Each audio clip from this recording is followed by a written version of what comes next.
everyone, I'm Samantha Menzies and I'm here from Blissful Buns, here to give you a quick tutorial about how to get yourself a strong and sexy upper body while keeping your shoulder joints safe.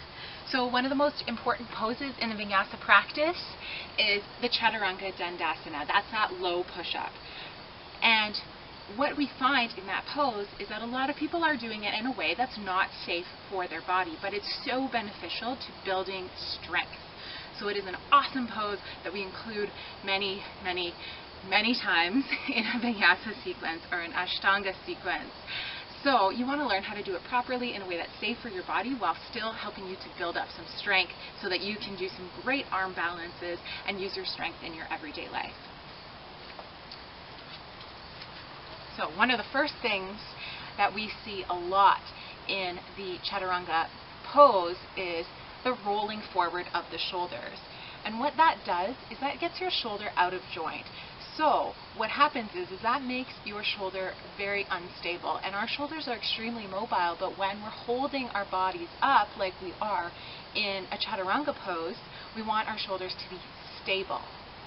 So, in order to stabilize the shoulder joint, we want to pull the head of the shoulder back about in line with the side seams of your shirt. And you'll notice when you do that, your pecs start to engage just a little bit more.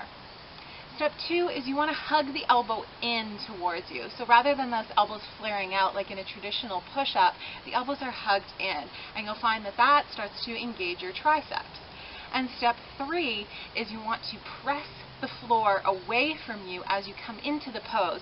So think about your palms pressing the floor away as you lower down, and that is going to spread your shoulder blades apart, which again is going to bring your shoulders into joint. So when your shoulder blades spread apart, you don't want them to spread so much that your shoulders start to roll forward again. It's more of an isometric or at least a very small movement that really feels engaged in the upper back. So when you put those three things together, when you put the rolling back of the shoulder and relaxing it away from your ear, when you pull the elbow in towards the ribs and then you start to press the floor and spread your shoulder blades, then you have a strong and stable shoulder joint and also a really challenging pose to hold.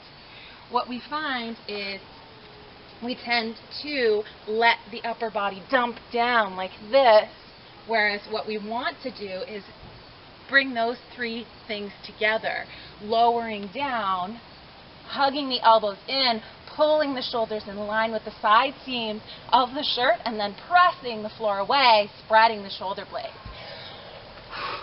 That's tough.